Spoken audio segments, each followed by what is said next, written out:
Please. Can you please kindly give me some proofs from the Holy Quran or from Hadith that we can't understand the hell and the heaven in the material way? There are so many verses in the Quran which speak on this subject from different angles.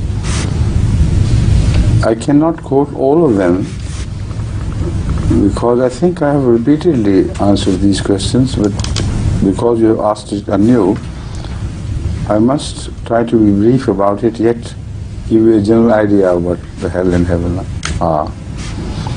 One thing is certain, that we will not be raised in the same body, in the same form, because it's a spiritual life, and the spiritual life cannot have the same body as a corporal body we have. And that is why the Holy Quran specifically makes it clear, وَنُنْشِئَكُمْ فِي مَا لَا تَعْلَمُونَ. We have the strength power to do what? To raise you into something of which you have no knowledge. So if it is the same body which is to be raised again, how can the Holy Quran say into something of which you have no knowledge? Don't you have any knowledge about what you are and how you are? So, nunshiakum fi ma la ta'lamun is a very clear declaration that the life and the shape of human bodies that you know here will have no resemblance to what is into which these humans will be raised again after death. There will be a different sort of, we call it astral body. Even in other English, for instance, there is a concept of such bodies which are not made of matter like we know here on earth. It's a different sort of material of which the soul is made. And that is why in English they say astral body. A body which can pass through thick things and walls and nothing can stop it. So it is a spiritual form, but it will have a form. Now, the hell and the heaven should be understood in relation to that body. That body cannot be burnt out. That is why there is continuous heartburns mentioned with relation to hell. But people still are there, they are talking, they are walking, and the heat is so intense. It's impossible to realize a body surviving in that heat. So the Holy Quran says they will not be permitted to die and they will go on living, yet their life will be worse than death. They would wish to die, but they will not be permitted to die. So that shows that that spiritual body will be burnt in a spiritual hell. It will not be a physical hell. So all the understanding of the fire should be in relation to that. Again, if they are put in the same sort of hellish well as people believe, it's a deep well in which they are thrown all together, or a big hall with fire raging everywhere, then how is it that those people who have committed smaller sins will share the same thing with those who have committed most obnoxious crimes? You know, the filthiest crimes. If they share the same atmosphere, the same ground, everything of the same type, then they should be burned alike. But according to Ahmad, in some traditions it is said that some people will have fire only touching their ankles, some higher, some still higher, and they still be there all together, all of them. So that means it's an internal subjective feeling which will burn them, like we suffer sometimes out of repentance for something we fail to do. And there's so many other things which burn the human hearts, like hellfire, like jealousies. intense jealousies make people mad. And if you have read Macbeth, the Shakespearean drama, that presents the jealousy in a form that is really terrible. So this jealousy, feeling of envy against somebody to a degree where you want that somebody to be completely destroyed and burnt and, totally annihilated. You may not annihilate him, but you get annihilated yourself. So that burning and suffering is a subjective feeling. There is no heat from outside. You may share the same room. I'm sitting here and he's sitting there and you're sitting there. And fortunately none of us are jealous of anybody. But if a mean, lowly person with jealousies, with hatreds of others was occupying the same space in this room, you can't realize how much he may be suffering at our happiness. So that is why Hazrat Sallallahu Alaihi Wasallam, in answer to one question regarding the holy verse of the Holy Quran, which says, Arzuha ka arzi samawati wal ard. Nikalne verse.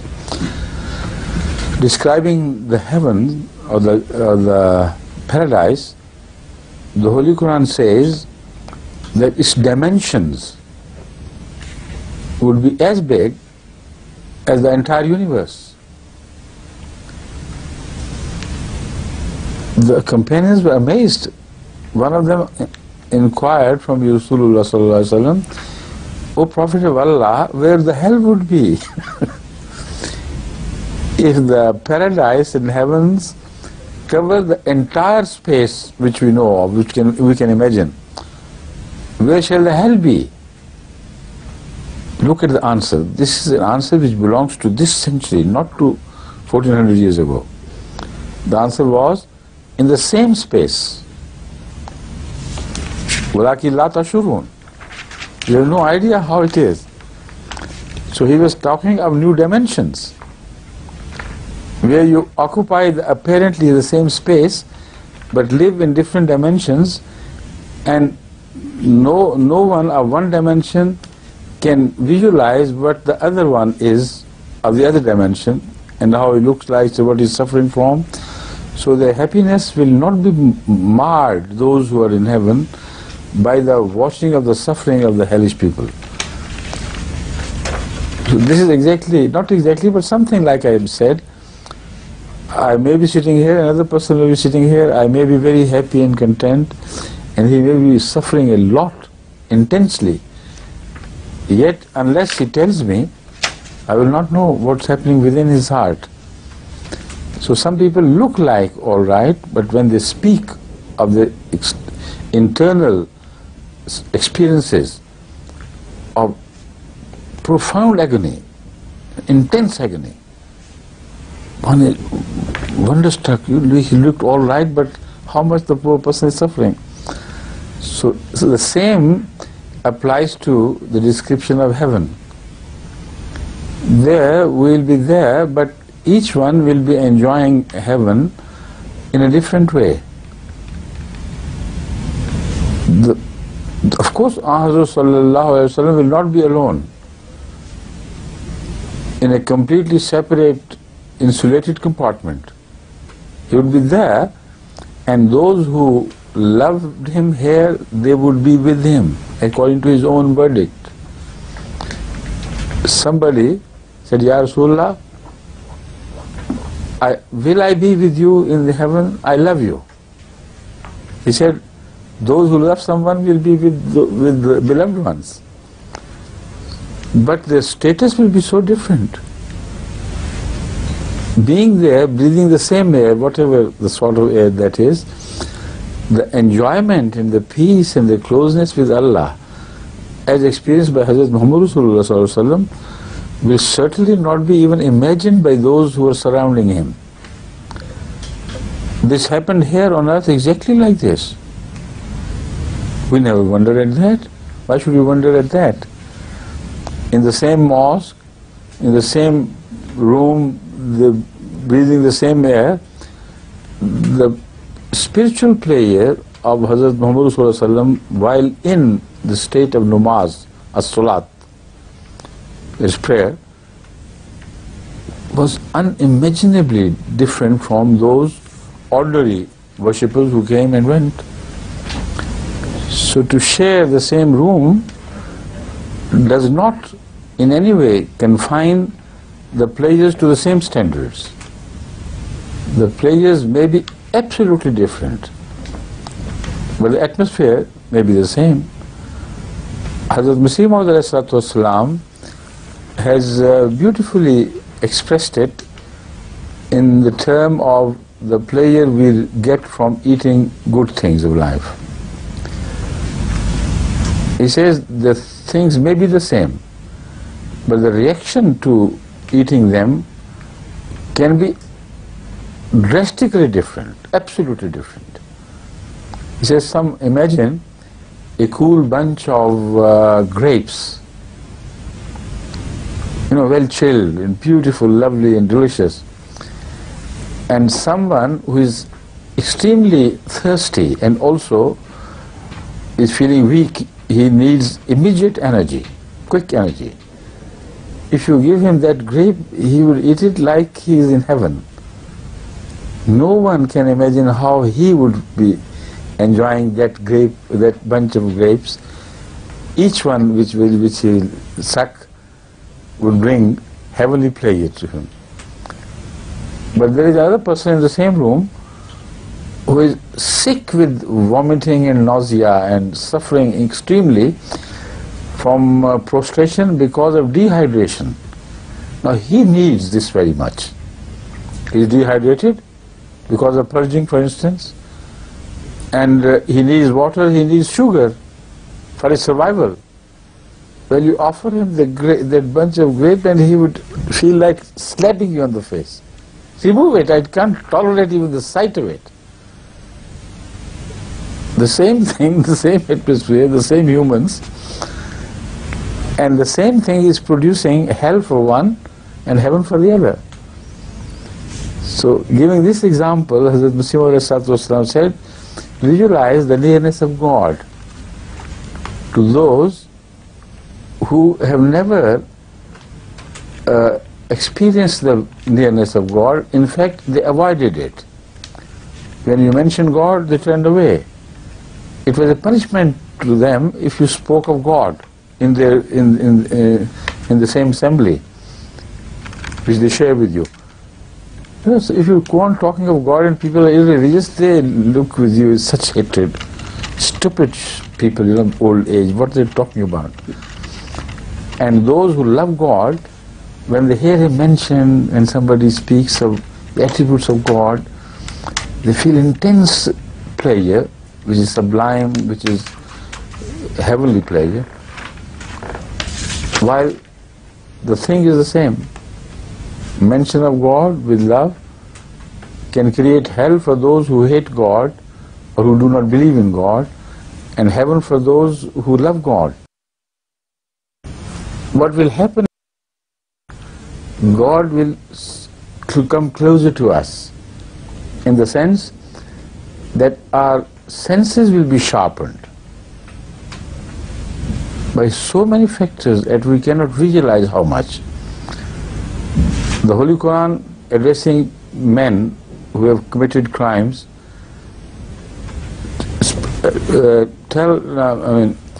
reminds them that وَبَصَرُكَ الْيَوْمَ حَدِيدٌ.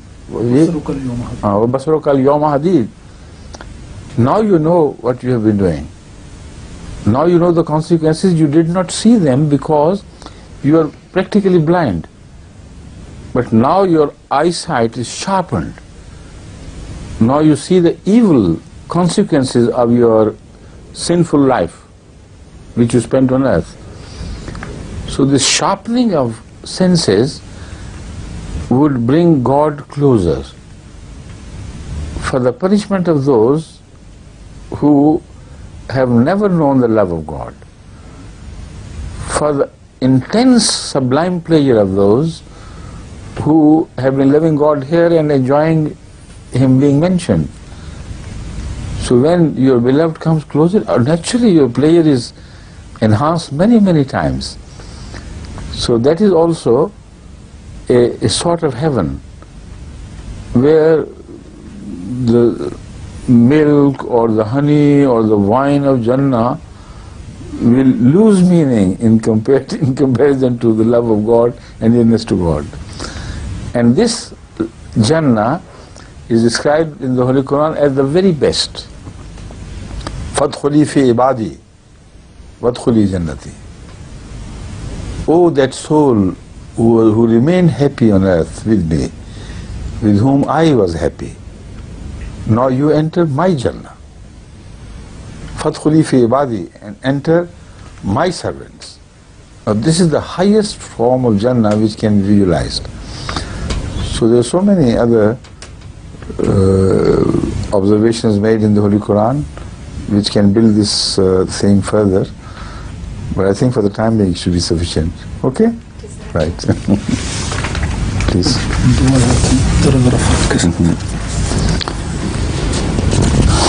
أعوذ بالله من الشيطان الرجيم بسم الله الرحمن الرحيم وصارعوا إلى مغفرة من ربكم وجنة أرضها السماوات والأرض أعدت للمتقين. Hasten towards forgiveness of Allah, your Lord, Rabbikum, forgiveness from your Lord, وَجَنَّةٍ أَرْضُهَا السَّمَاوَاتِ, and towards that paradise whose dimensions cover all the heavens and the earth put together. أُعِدَّتْ لِلْمُتَّقِينَ. This vast Jannah is created for those who fear God. So this is the verse to which I referred. Please.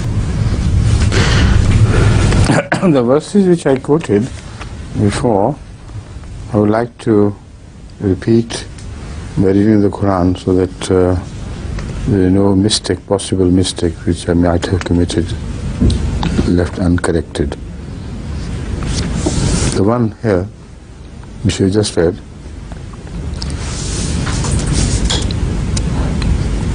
لَقَدْ كُنْتَ فِي غَفْلَةٍ مِّنْ هَذَا. He remained in a state of ignorance about the consequences of his sins and things. فَكَشَفْنَا عَنْكَ غِطَاءَكَ فَبَصَرُكَ الْيَوْمَ حَدِيدٌ.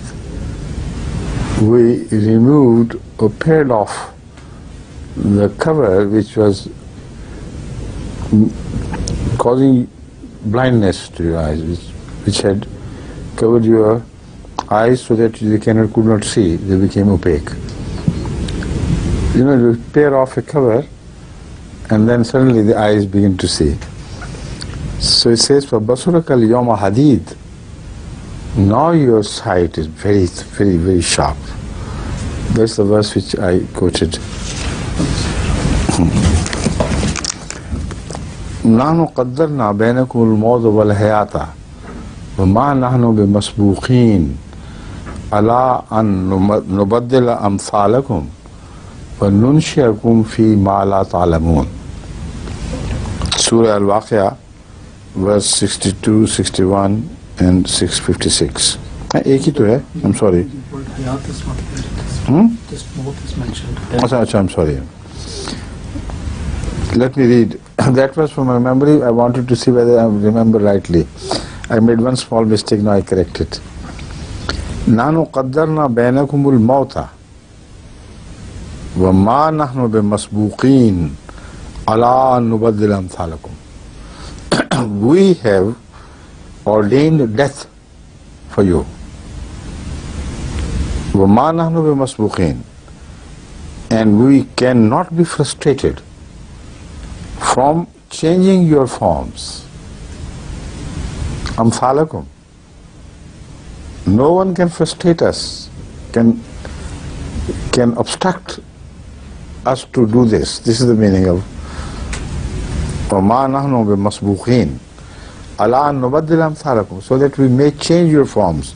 وَنُنْشِئَكُمْ فِي مَا لَا تَعْلَمُونَ, and raise you into a form of which you have no knowledge. Do you have the knowledge of your form? Right? So this will not be the form in which you will be raised. There is one thing which is certain, and it has to be so, because human life is spread over sometimes 100 or more years. Which body will be raised? The body at the time of death? What a punishment that would be for the people of heaven, who will go to heaven with those bodies. Each muscle will be aching, and the whole face will have wrinkles which has to be pressed out, and the sight will be weak, and no sense of taste will be left. Stomach will have given up completely. What sort of heaven that person would enjoy? So if not that, which body? When? The body which he has left behind? He did not die? So people do not apply their minds. It's impossible for the physical resurrection, because people rise and die in different ages. And some are ugly and some are beautiful. Some are born congenitally blind. Some are born with one eye, some with a very thick, large nose, some with this color, some with that color. If all the bodies are resurrected exactly as the person possessed at the time of death, what a hell that heaven would become. See? It's impossible. So that is why this is the verse. This is fantastic. In no other book you can find a verse like it. This is the proof of the truth of the Holy Quran, that it was authored by God and not by Muhammad Rasulullah. Nahnu qaddarna bainakum al-maut. We have ordained death. And nobody can frustrate us from changing your forms and to raise you into something of which you have no knowledge.